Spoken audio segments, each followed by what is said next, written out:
Welcome to an edition of Flospeaks, sir. It's an honor to actually have the privilege of having this interview with you. Now, sir, not to waste time, there are a few issues that I want to discuss with you. And one of those issues is the issue of succession.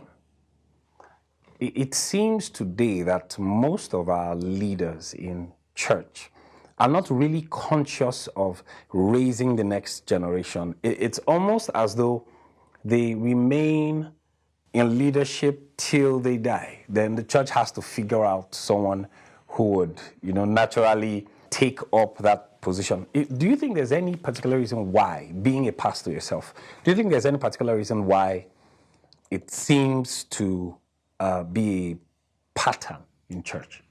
Well, I think understanding is very important. People need to understand why succession. Nobody is going to live forever. And succession is not about who's going to take your place when you're gone. Succession is about how do you continue a legacy. I say to people that when you pass on a legacy, it's not so much what you leave for people, it's what you leave in people. That makes for a what good you live in, not for. Now, so as a church leader, or as indeed any leader, whether it's in government, wherever it is, you've got to have an eye on the people that are coming behind you so that you leave in them what will enable them continue to do what you were assigned to do. You mentioned something very key, which is not what you live for. I think it's profound because usually my ideology and what I have seen over the years is that most times leaders in church tend to live, let's, for lack of a word to use, legacy. They tend to want to leave a legacy for people to continue. Now, here you are saying that leaders should leave a legacy in people, which brings me to the point of building people.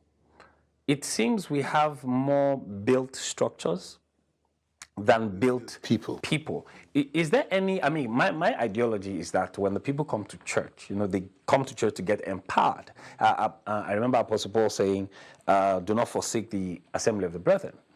But why is it that we have more structures standing than structures in people? Why don't we have people who are built up? Is it a responsibility of the church? Is it the people? I know the people are supposed to come to church to receive.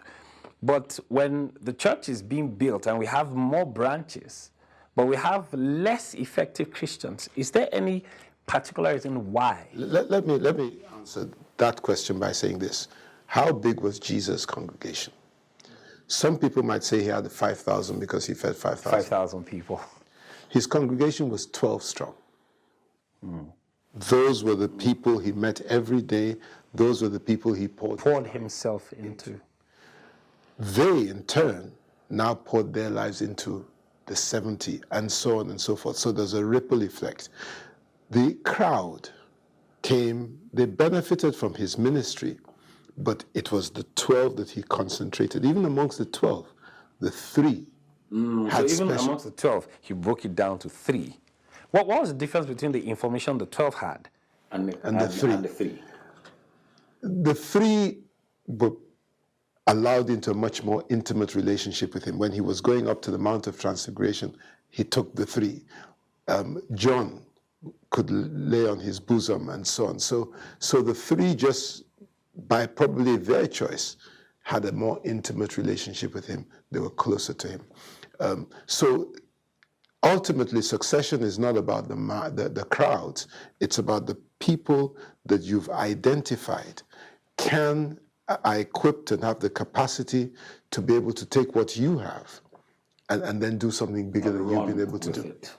Wow. So I think one of the challenges in probably in the Nigerian sector is the fact that leaders want to be remembered for what they accomplished. Yes. And they're not thinking about,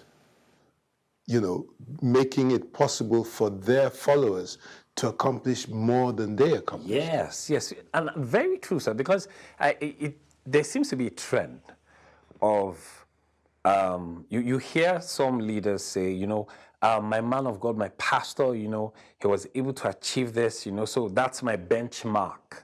It seems the leaders of today are not, I go to some churches and realize that they have a policy where no one else is allowed to teach but the man of God. So if the man of God is not available, the church goes on recess until he comes. Yes, and it's some believers then believe that there's no point in coming to church when my man of God, when the GO, the CEO of the church is not there. I might as well just come when he's back. And it's having a ricochet effect. It raises a question.